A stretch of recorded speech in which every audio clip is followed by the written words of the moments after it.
The US has to go more frugal, or our deficit's going to be a global problem. And we're not going more frugal. I don't care what Trump says or what he's trying to do. It's not going to make a dent. And we're going to monetize our debt and it'll get worse. So between October 7th, 23, and now, you had maybe 5 events that added $200 to gold. That's $1,000. Take 3 of them away and gold tops $500. I don't see more than $350 to the downside in gold. The upside, I think, is also quite limited. Not quite limited, but limited. I think $3,700 by the end of the year is not unrealistic. A recent disruption involving a significant gold repatriation request from the London Bullion Market Association, LBMA, has drawn renewed attention to structural vulnerabilities within the Western precious metals infrastructure. According to sources familiar with the matter, the delay, reportedly linked to U.S. reserves, required emergency coordination among the Bank of England, the European Central Bank, and the Bank for International Settlements, BIS, to prevent a broader liquidity crisis. The episode coincided with a sharp rally in gold prices, nearly $400, underscoring the growing volatility and heightened sensitivity of the market. Analyst Vince Lanci interprets the event as a silent crisis, exposing the widening disconnect between paper-based pricing systems and the availability of physical metal. These developments are unfolding in parallel with the phased implementation of Basel III capital requirements, which are fundamentally reshaping the bullion banking model. Under the new framework, unallocated gold positions carry increased capital costs, prompting financial institutions to reduce leverage and pivot toward fully backed physical holdings. This shift is evident in the ongoing contraction of open interest on COMEX and the rising prominence of physical exchanges, such as the Shanghai Gold Exchange, where trades are settled with allocated metal. The trend marks a broader strategic realignment among central banks and sovereign wealth funds, many of which are pursuing direct custody of gold to reduce counterparty risk and enhance monetary sovereignty.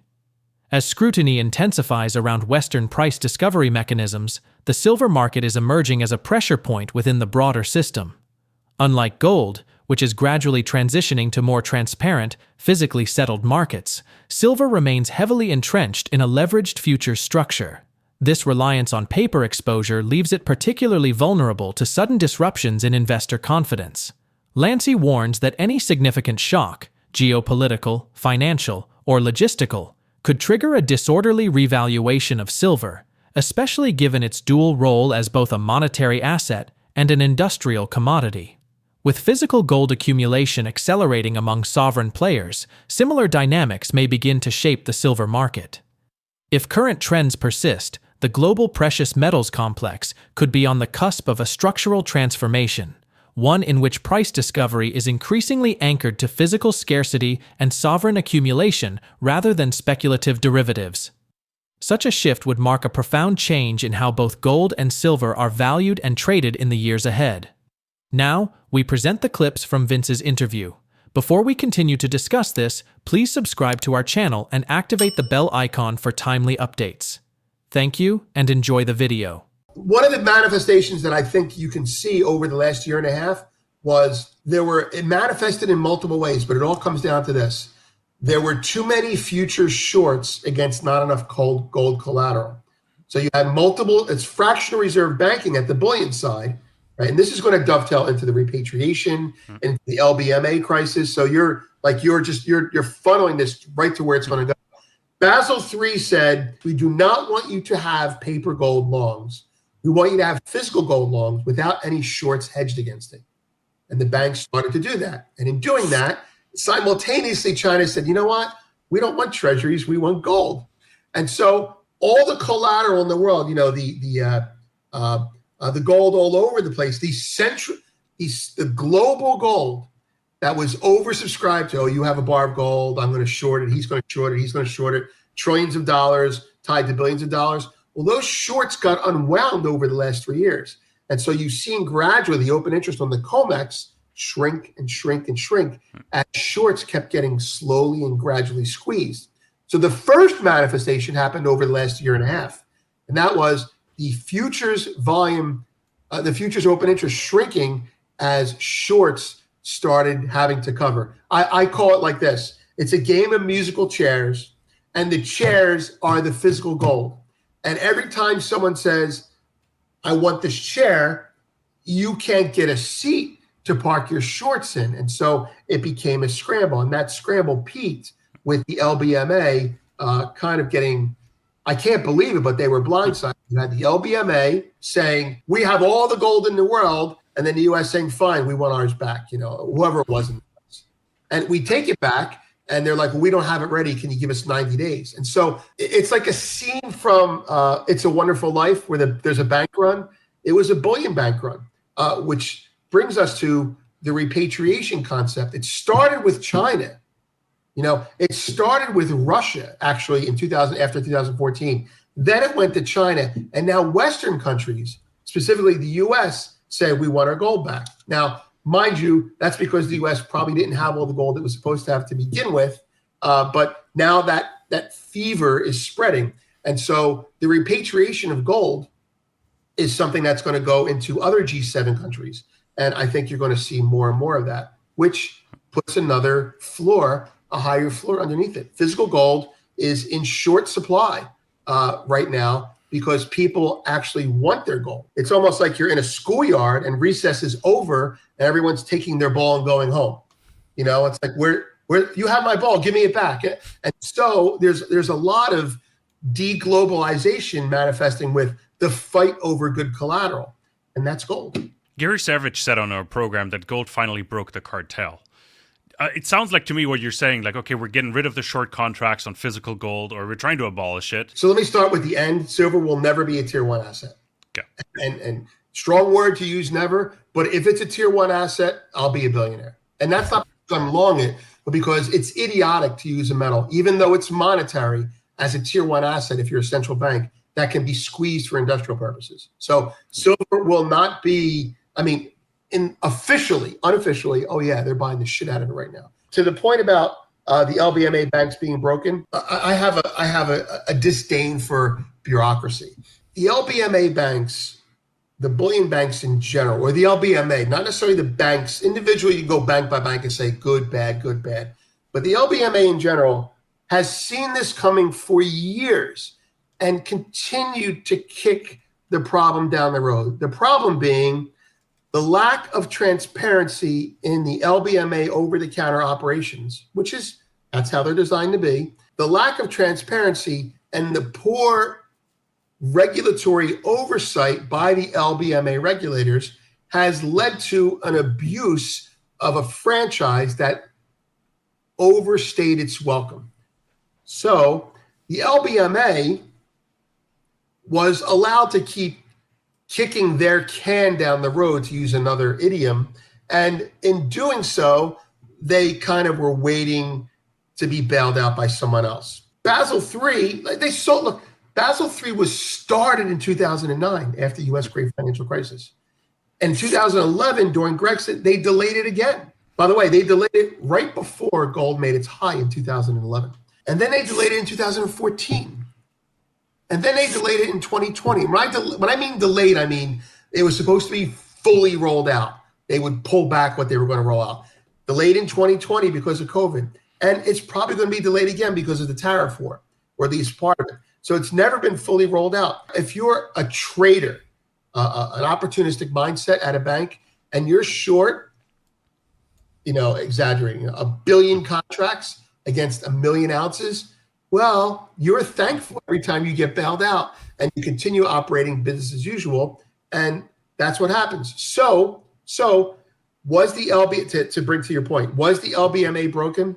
I think the LBMA was revealed to be naked short precious metals, and only the intervention by the Bank of England and the other big players on the sidelines saying, okay, we're going to work to not have this. This was a major problem. And it went largely unnoticed because I believe the LBMA members, at least one of them was completely insolvent. And that LBMA member had private dealings with other LBMA members. So, for example, there's 5 guys in a room, that's your dealers, your dealing banks, and they face the world and they deliver and take delivery of gold, but they also have credit with each other. So it's like a default. Like picture Europe.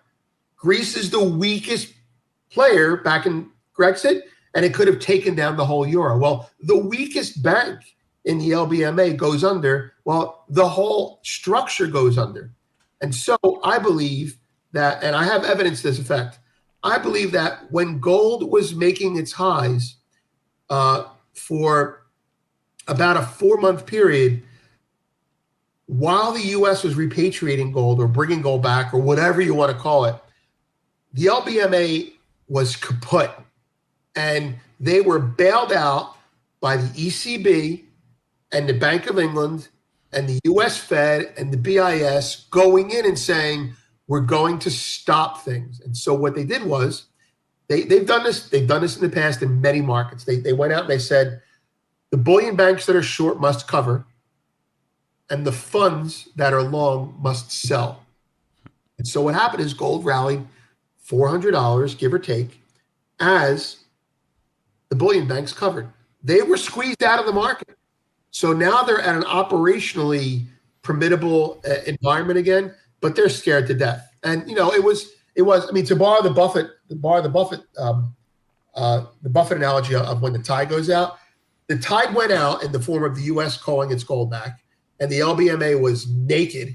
Some of them were very naked underneath that tide, and I would say that it's lost its legitimacy as a venue for gold, and they must reinvent themselves if they wish to have anything left. The SGE, the Shanghai Financial Exchange, Futures Exchange, everything that's going on out there, it tells you that the COMEX and the LBMA are the old shopping mall, and the new shopping mall is over there. So yeah, I believe it's a slow, painful death now, but not a headline. Gold prices have remained remarkably strong over the past several months, rising by nearly $1,000 since October 2023, driven by a series of compounding macroeconomic and structural shifts in the market.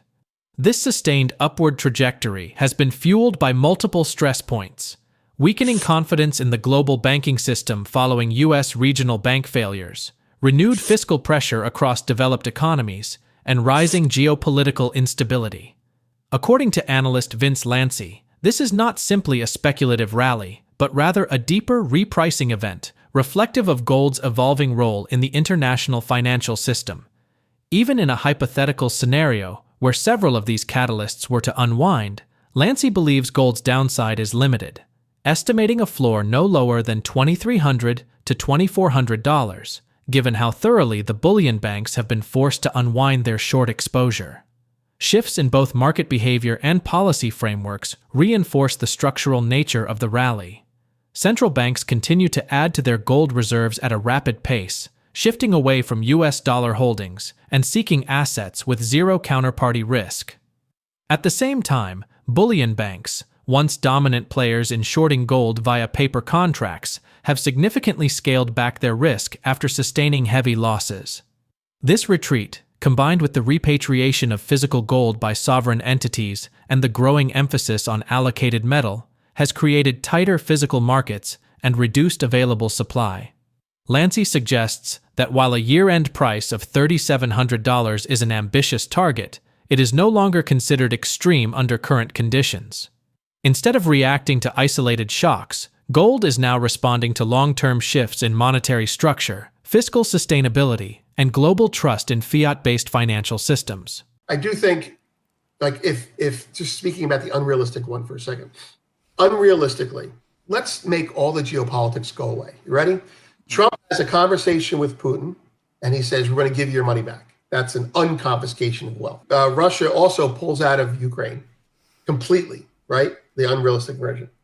And in the Middle East, Iran completely goes back to, I don't know if they ever were, is completely transparent about their nuclear program and asks for aid from the West in return for transparency.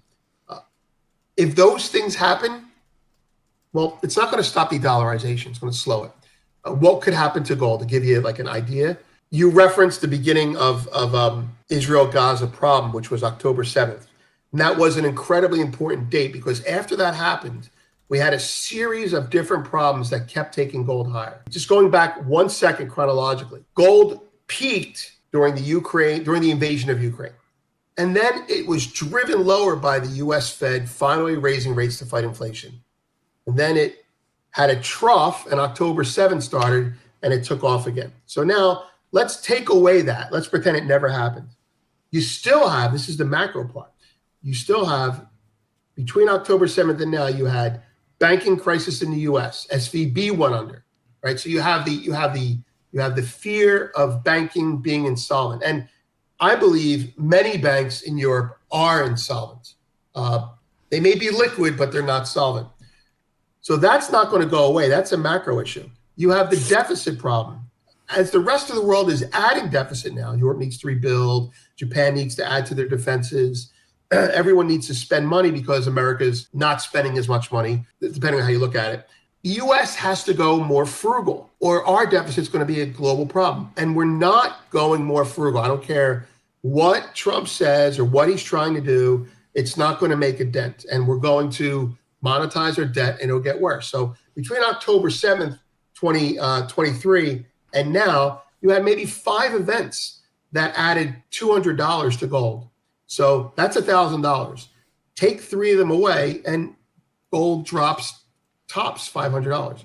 But I don't see it happening. And that's because, and this is the key for me tactically, the bullion banks got obliterated playing from the short side, and that chicken came home to roost, so to speak, when the U.S. repatriated a lot of its own gold.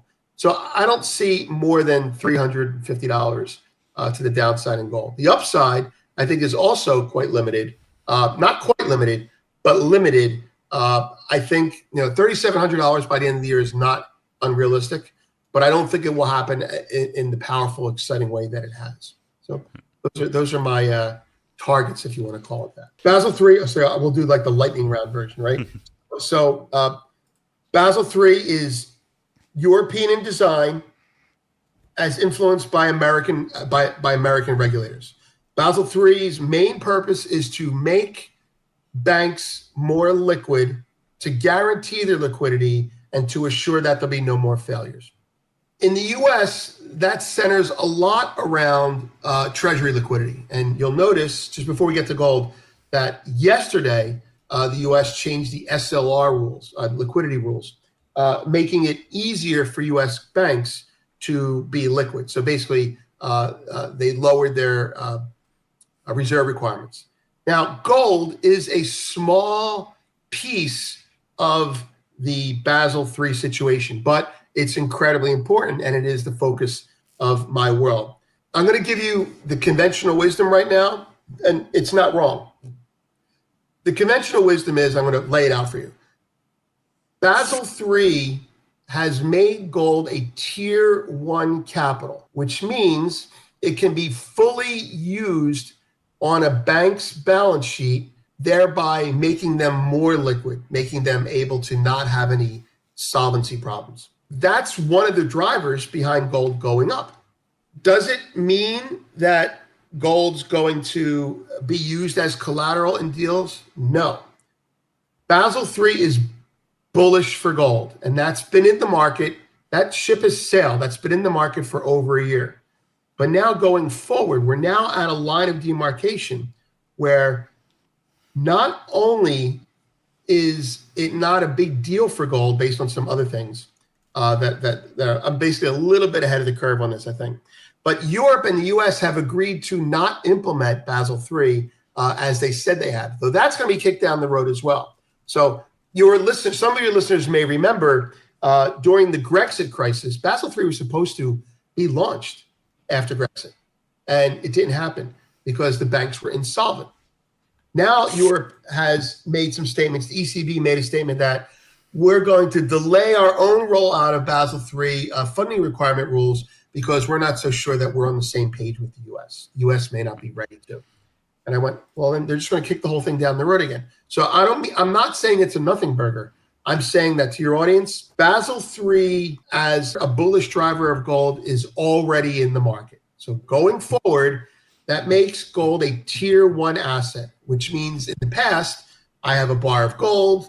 I need to get some capital. I show it to the Fed or the ECB, and I say, what can I get for this $1,000 in gold? And they say, well, we'll give you $500. You're like, well, shit, I'll just go and sell it and get the $1,000, right? And that's why gold always tumbled eventually. Now it's like I have a bar of gold. It's worth $1,000 or 3,000, 3,300.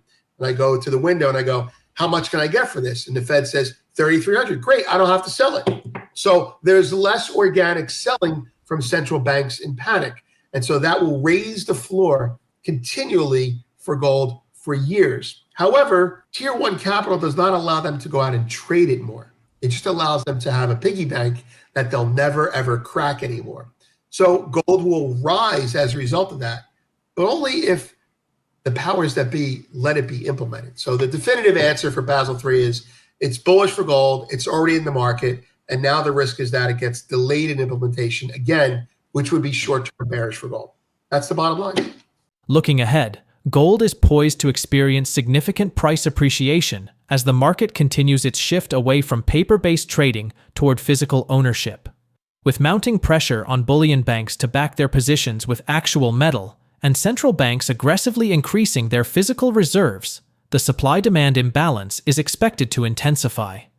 The tightening of physical availability, combined with increasing geopolitical and economic uncertainties, is likely to drive gold prices higher, potentially reaching new record levels.